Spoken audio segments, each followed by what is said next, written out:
Di dataran beku Wallachia, tanah yang selalu terjepit antara kekuasaan besar di timur dan barat, lahirlah dua anak dari keluarga bangsawan, anak-anak dari Vlad II Dracul, seorang pangeran yang disegani dan kelak akan menjadi asal mula dari nama yang menggetarkan dunia, Dracula. Ayah mereka, Vlad II, adalah seorang panglima yang cerdas dan ambisius.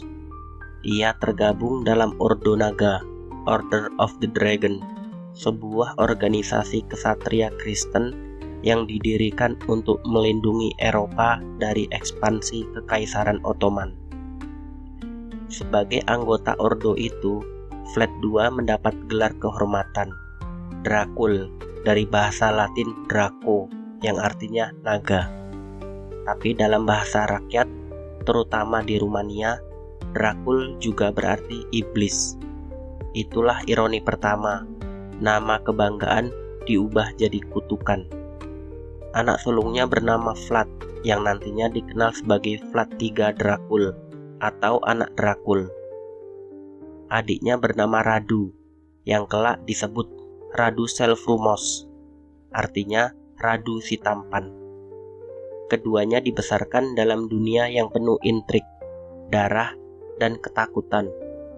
Sejak kecil, mereka tidak tumbuh dalam pelukan hangat keluarga, tapi di bawah bayang-bayang perang salib, perjanjian politik, dan pengkhianatan antar bangsa. Tahun 1442, ayah mereka harus membuat pilihan sulit. Untuk menjaga kedudukannya dan mencegah serangan dari Kekaisaran Ottoman, Vlad II menyerahkan kedua putranya, Vlad dan Radu, sebagai sandera politik ke Sultan Murad II, penguasa Ottoman saat itu. Bayangkan, dua anak bangsawan Kristen dikirim ke jantung Kekaisaran Islam, ke istana musuh, bukan sebagai tamu, tapi sebagai jaminan hidup sang ayah. Di istana Ottoman, kehidupan mereka berubah selamanya. Vlad tumbuh dengan kebencian mendalam terhadap Ottoman dan menyimpan dendam karena ditawan. Radu sebaliknya, justru beradaptasi dan bersahabat dengan Sultan. Bahkan disebut-sebut masuk Islam dan menjadi sahabat dekat Mehmed II yang kelak menjadi penakluk Konstantinopel. Inilah awal dari perpecahan mereka. Di bawah atap yang sama, dua saudara itu mulai berjalan di dua arah yang berbeda. Satu menyimpan dendam, satu menyerah pada damai. Mereka pulang sebagai pria yang berbeda, tapi hanya satu yang membawa dendam pulang bersama darahnya. Setelah masa penyanderaan berakhir, Vlad III kembali ke tanah kelahirannya, Wallachia, wilayah kecil di antara kekuatan besar, Hungaria di barat dan Ottoman di timur.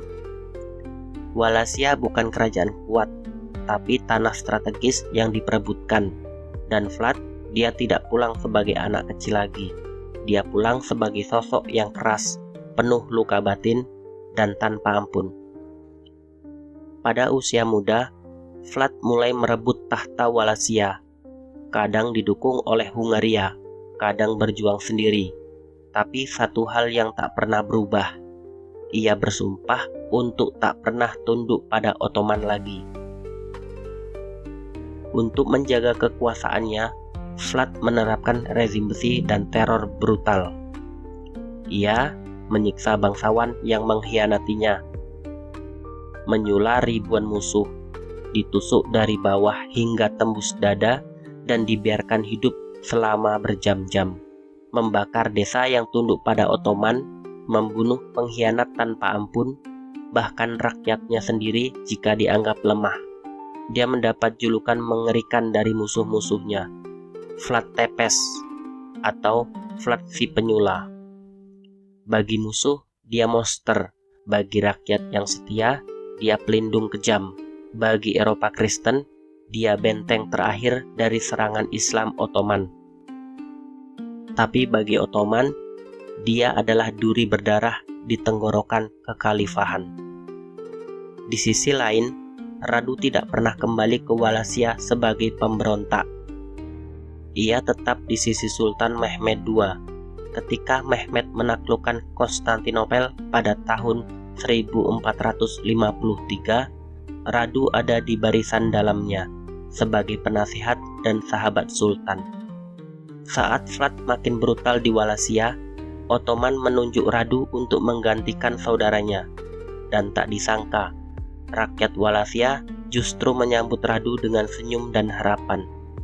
Ia membawa perdamaian, ia tak menumpahkan darah seperti Vlad, ia menjanjikan kemakmuran lewat hubungan baik dengan Sultan. Tapi tentu, semua itu datang dengan harga tunduk pada kekuasaan asing. Vlad melindungi Wallachia dengan pedang dan darah. Radu menjaga tanah yang sama dengan negosiasi dan pengaruh. Dua anak dari ayah yang sama, tapi satu memilih perang, satunya memilih damai, dan keduanya menganggap diri mereka sebagai pahlawan bagi rakyat yang mereka cintai. Tidak ada perang yang lebih menyakitkan selain perang melawan darah daging sendiri. Tahun 1463, konflik mencapai puncaknya. Vlad yang terus menolak tunduk dan terus menyulah ribuan pasukan Ottoman menjadi ancaman besar bagi Sultan Mehmed II. Sultan akhirnya mengirim pasukan besar untuk menyingkirkan Vlad. Tapi yang mengepalai misi penaklukan itu bukan sembarangan jenderal. Itu adalah Radu Selvrumos, adik kandungnya Vlad sendiri. Saat Ottoman dan Radu mendekat, Vlad tidak gentar. Ia menggunakan taktik gerilya dan horor psikologis, membakar desa sendiri agar pasukan musuh kelaparan, menebar jebakan di hutan, dan yang paling legendaris, 20.000 mayat tentara Ottoman yang ditusuk dan disula berjajar di luar kota Targoviste. Sultan Mehmed II yang menyaksikan pemandangan itu gemetar dan mundur. Bahkan seorang penakluk sekelas dia tidak sanggup melihat kekejaman Vlad. Tapi kekuatan Ottoman terlalu besar, dan dukungan rakyat terhadap Vlad mulai retak. Melalui taktik politik dan janji perdamaian, Radu berhasil merebut hati bangsawan dan rakyat Wallachia. Saat Vlad mundur ke pegunungan, Radu naik tahta, menjadi pangeran baru Wallachia dengan restu penuh dari Sultan. Bagi sebagian rakyat, Radu adalah penyelamat dari kekejaman Vlad. Tapi bagi sebagian lain, ia adalah pengkhianat berdarah dingin yang menjual tanah airnya demi tahta. Setelah beberapa tahun dalam pengasingan dan penjara politik, Vlad mencoba merebut kembali tahta Wallachia. Tahun 1476, ia kembali memimpin pasukan kecil, disokong oleh kerajaan Hungaria, tapi upaya itu berakhir tragis. Ada beberapa versi soal kematiannya. Versi 1, dibunuh dalam pertempuran. Vlad gugur dalam pertempuran melawan pasukan Ottoman dan sekutu lokal. Versi 2, dikhianati oleh tentaranya sendiri. Karena menyamar di medan perang, Vlad dikira musuh dan dibunuh oleh prajurit sendiri. Versi 3, dibunuh oleh Radu. Ini versi paling tragis dan paling misterius. Konon, Radu sendiri yang memimpin pasukan terakhir yang membunuh Vlad, sebagai tanda akhir dari perlawanan sang kakak. Beberapa catatan menyebut kepala Vlad dipenggal dan dikirim ke Konstantinopel, dipajang di gerbang kota sebagai simbol kemenangan Ottoman atas musuh yang paling brutal. Radu hanya memerintah sebentar. Ia meninggal tidak lama setelah saudaranya. Dua saudara yang tumbuh bersama, dua jalan hidup yang berbeda, dan keduanya berakhir dalam sunyi yang sama. Mereka sudah mati, tapi cerita mereka belum selesai. Bahkan berabad-abad kemudian, nama Dracula masih membangkitkan rasa takut. Setelah kematian Vlad, namanya tidak pernah benar-benar dilupakan. Di Rumania, terutama di Wallachia dan Transilvania, Vlad dianggap pahlawan nasional. Ia dikenang sebagai penegak keadilan meski dengan cara sadis, pelindung tanah air dari penjajahan Ottoman, simbol dari penguasa yang tegas dan tak tergoyahkan. Namun, di luar negaranya, reputasinya lebih menyeramkan dari sekedar penguasa keras. Kisah kekejamannya menyebar ke Eropa lewat tulisan para diplomat, biarawan, dan musuh politik. Pamflet Jerman dan Hungaria menggambarkannya sebagai iblis bertubuh manusia, pemangsa darah yang tak punya belas kasihan. Ratusan tahun kemudian, tepatnya tahun 1897, seorang penulis Irlandia bernama Bram Stoker menulis novel berjudul Dracula. Dalam cerita itu, Vlad tidak disebut langsung, tapi nama Dracula diambil dari Dracul, naga atau iblis, dan Dracula, anak naga atau anak iblis. Tokoh utamanya adalah vampir bangsawan dari Transilvania, berambut putih, bermata merah, dan hidup abadi dengan meminum darah manusia. Ia datang ke Inggris untuk menyebar kutukan kekal. Fiksi bertemu sejarah. Tokoh nyata berubah jadi legenda gelap. Sementara itu, nama Radu Selfrumos nyaris terlupakan. Ia tidak dikenang sebagai pahlawan, juga tidak sebagai penguasa besar. Ia tenggelam di antara kemegahan Ottoman dan horor Vlad.